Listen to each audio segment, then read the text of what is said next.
दोस्तों एक बार फिर हम हाजिर हैं जम्मू कश्मीर की 10 बड़ी और अहम खबरों के साथ, जिस खबरों से सीधा है आपका सरोकार। आपका मेजबान मैं हूं विशाल आजम। आरक्षण कोटे पर ओमर कैबिनेट के फैसले को लेकर जराये के हवाले से बड़ी खबर सामने आई है। खबर यह है कि ओपन मेरिट का कोटा बढ़ाने के लिए ईडब्ल्यूएस यानी इकोनॉमिकली वीकर सेक्शंस और आरबीए यानी रेजिडेंट्स ऑफ बैकवर्ड एरियाज के कोटे में कटौती का फैसला किया गया है। जराये के मुताबिक ईडब्ल्यूएस के रिजर्वेशन कोटे में 7% की कटौती की गई है।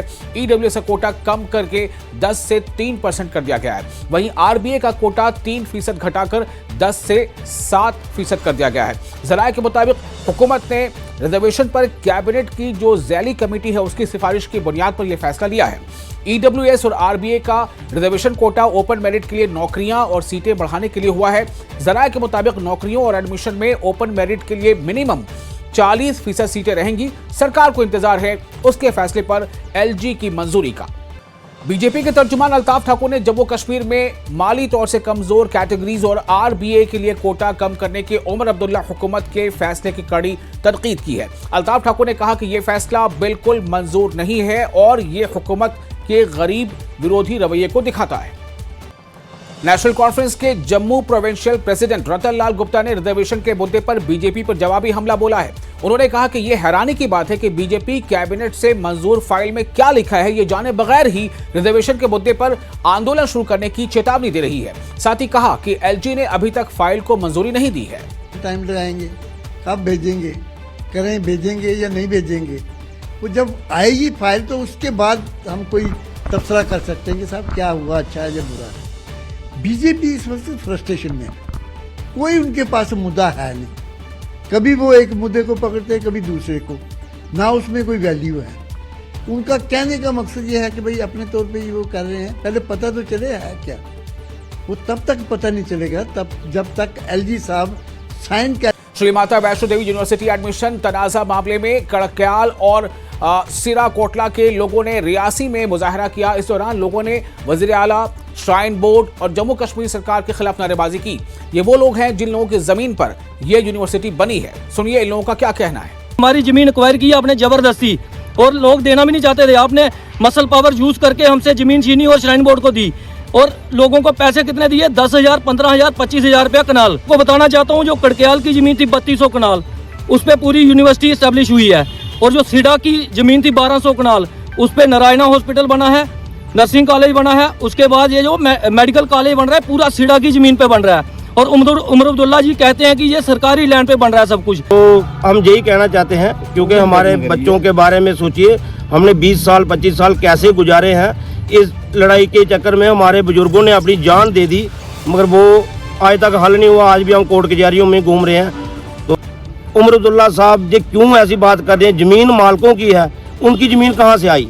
आज तक हम कोर्ट में चल रहे हैं, क्योंकि हमारा कुछ है तो तभी तो हम कोर्ट में जा रहे हैं। तो ये चीज़ गलत है, क्योंकि ये सरकार का ही किया धरा है। जो आज हमें आज दिक्कतें आ रही हैं, ये सब सरकार का ही है और श्राइन बोर्ड का ही खेल है। अपना देखने हम तो ये चाहते हैं, आप मुख्यमंत्री जम्मू कश्मीर के हैं, आप दोनों साइड की बात करो। ये तो एक साइड की बात कर रहे हैं, ये अच्छी बात नहीं है। ये तो उन्होंने समझना चाहिए, क्योंकि सबसे पहले हमारा राइट बनता है जो जिन्होंने ज़मीनें दी हुई हैं। दूसरा राइट बनता है जम्मू कश्मीर वालों का, जो बनता है तो उसको दो, या ये हिंदू मुसलमान तो नहीं होना चाहिए।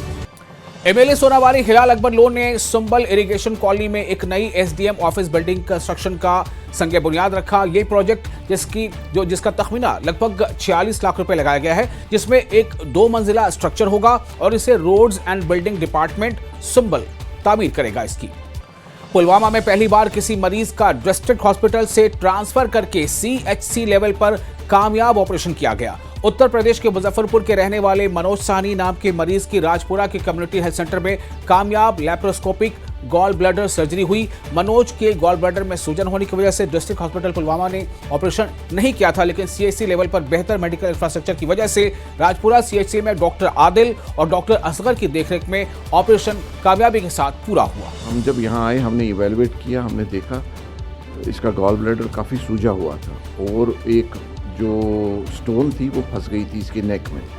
उस वजह से इन्फेक्शन हो गया था उस सब में, जिसको हम अपनी ज़बान में पायोसील बोलते हैं, पायोसील ऑफ द गॉल ब्लैडर। तो फिर हमें इसका एक हिसाब से दो तरीके थे, या तो इसको हम वेट करते ट्रीटमेंट देते जो इसने ऑलरेडी किया था जिससे कोई फ़र्क नहीं हुई थी। तो इस वजह से हमने सोचा कि हम इसको ऑपरेट करके इसमें रिलीव करेंगे, क्योंकि पस अंदर है, वो जब तक निकलेगा नहीं तो फ़र्क नहीं होगी। तो उस वजह से हमने कल इसको लेप्रोस्कोपिक कॉलसिस्टेक्टमी की। असगर साहब हैं मेरे साथ, हमारे बहुत अच्छे सर्जन हैं, और हमने इसको पहले वो डिफ्लेट कर दिया उसमें जो पस था, क्योंकि वो काफ़ी सूज गया था, लगभग आप समझे एक टेनिस बॉल जैसी बन गई थी अंदर, और उस वजह से जो सारे इसके अंतड़ियाँ बाकी हिस्से हैं एब्डोमेन में वो उसके साथ अटैच हो गए थे।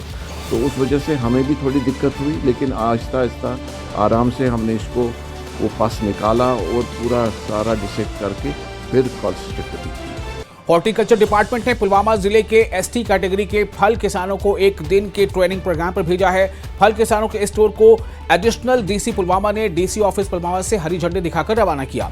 अपने एक दिन के ट्रेनिंग टूर में ये किसान श्रीनगर के जोरा में हॉर्टिकल्चर डिपार्टमेंट के नए बने सेंटर का दौरा करेंगे और वहां सेब और दूसरे फलों के लिए अपनाई गई नई टेक्नोलॉजी से मुतारिफ होंगे। वो आमतौर पर नए वाकई डिस्ट्रिक्ट के लोगों से भी मुलाकात या बातचीत करने से उनको पता चलता है कि जो नई पैदावार बढ़ाने के लिए जो नए तकनीकी मसाइल हैं उनको कैसे ज़ेर गौर ला के अपनी पैदावार को बढ़ाया जाए और एक दूसरे के साथ मिलजुल कर काम करें ताकि मार्केट वगैरह की जानकारी भी हमारे किसानों को मिल जाए।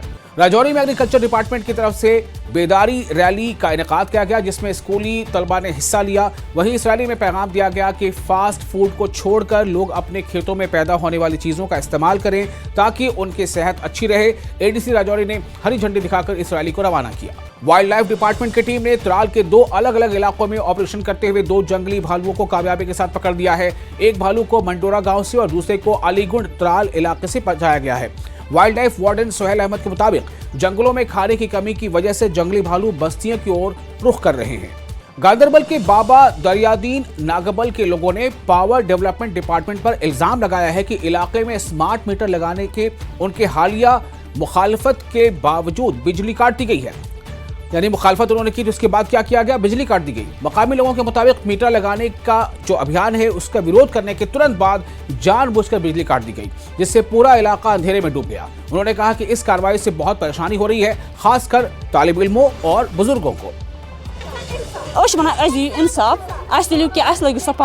आज गई बराबर 5 दह पावर आस लागो मीटर लाग मीटर कह मोजूर जेना रपस 500 सह लगे गरस कन बिजली फीस गो बिल गई कम तो अन यीत पोस गो गु कम कैसा ये रपस 400 या 500 करो रोजान बाबा दरिया दिन आज गए 5 दह पावर चटमस आय योर मीटर लागने आज जित लागन कहें मस्तूरातो अमि खत थोक 4-5 दोहन पावर चटित वो तूत गसान पन नजबान गए अस्तान शरीफ ये बड़ बार गरम जियारत यह चामत जिंदे गारस।